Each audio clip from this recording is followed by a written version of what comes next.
Another strength of an explanation is its conservatism.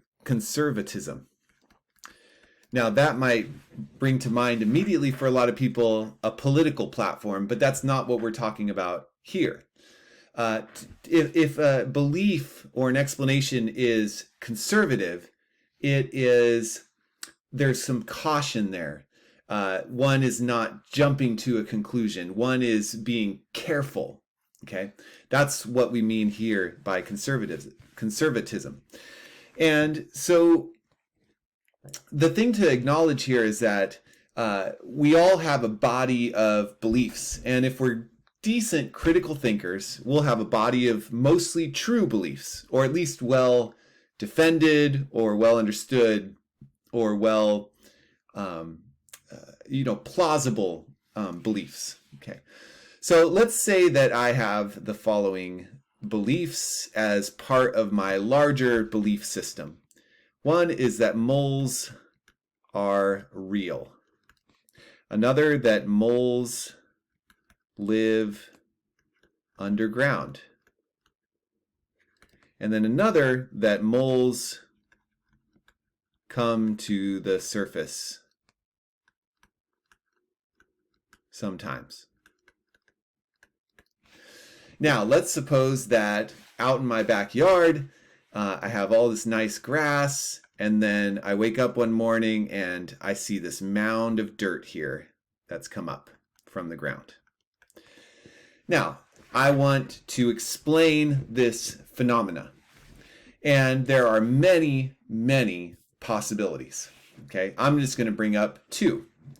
One is that a mole caused it.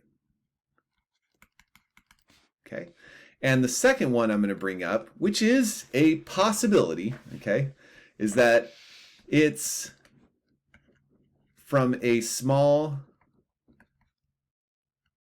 explosive detonated by the government. That might be the actual correct explanation for this. But when I'm evaluating these two candidate explanations, the first one is conservative for the way that it aligns with my body of beliefs, my belief system. And the second one does not align with my belief system. I don't suspect that the government is out there detonating small explosives in people's yards. And so while this is a possibility, number two is a possibility, number one is stronger for its conservatism. Okay. Now, we need to be careful again here, because using inductive reasoning, we need to acknowledge that the less strong on the face of it, or the less conservative explanation, could be the right one. And we also need to be properly skeptical of our body of beliefs, because if I was somebody who was very, very paranoid about the government, I might have a body of beliefs that include a corrupt government detonating things.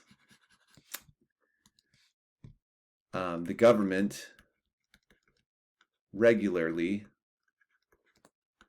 detonates explosives.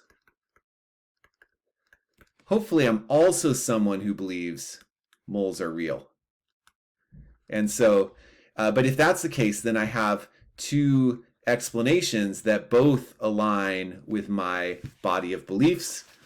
But I think that a lot of people would find this belief itself highly questionable. And so it wouldn't be really a strength that an explanation aligned with a highly questionable belief that is part of my belief system.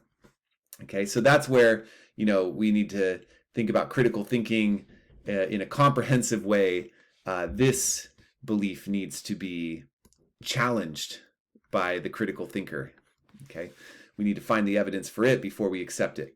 But if we have a body of beliefs that are reasonable, and an explanation aligns itself with those beliefs, it is then conservative, and that is a strength.